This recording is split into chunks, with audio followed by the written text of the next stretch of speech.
কেটে ফেলছি তরমুজটা, দেখো।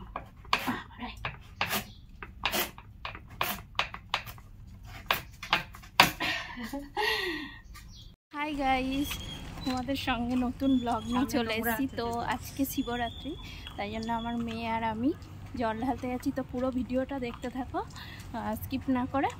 তো চলো তোমাদের সাথে পুরো ভিডিওটা শেয়ার করি। এখন শিব মন্দিরে ঢুকবো, তো তোমাদের দেখাচ্ছি, চলো। দেখো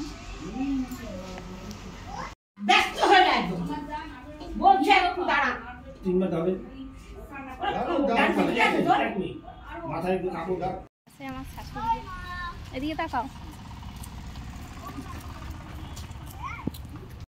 এই টাকা একটু। আমরা এখন পুজো দিয়ে চলে এসেছি বাড়িতে।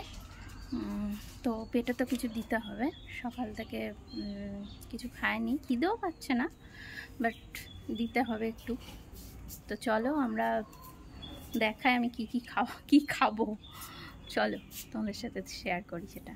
এখানে আছে নারকোল, এখানে টক দই, কলা আর গুড়। যেহেতু আমি চিনি খাই না, তার জন্য আমি গুড়টা দিয়েই মাখবো, তারপর মেখে তোমাদের দেখাচ্ছি। জিনিস দেখাতে ভুলে গেছি তোমাদের, এই যে সাবু, বড় দানার সাবু ভিজিয়েছি। ফলও আছে, দেখাচ্ছি তোমার। তো এত ফল তো এখন খাওয়া যাবে না, এই অল্প একটু কাটবো, কেটে খাবো। যেহেতু সন্ধ্যা হয়ে গেছে, তার জন্য এত বেশি ফল খাওয়া যাবে না। আজকে আমি এই তরমুজটাই কাটবো। তরমুজটা যেহেতু আমার খেতে ভালো লাগে, তাই তরমুজটা খাবো, অন্য ফল খাবো না, বুঝেছো তোমরা। কেটে ফেলছি তরমুজটা, দেখো।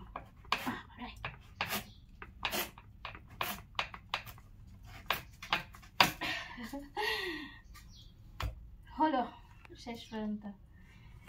যে আমার মেয়ে মাখছে, দেখো, ভালো করে মাখ। গুড়টা দিয়ে দিচ্ছি, নেনেতেটা ভালো করে মাখ, সুন্দর করে মিষ্টি মিষ্টি হবে বেশ। দিলাম, এই পড়ছে না কেন?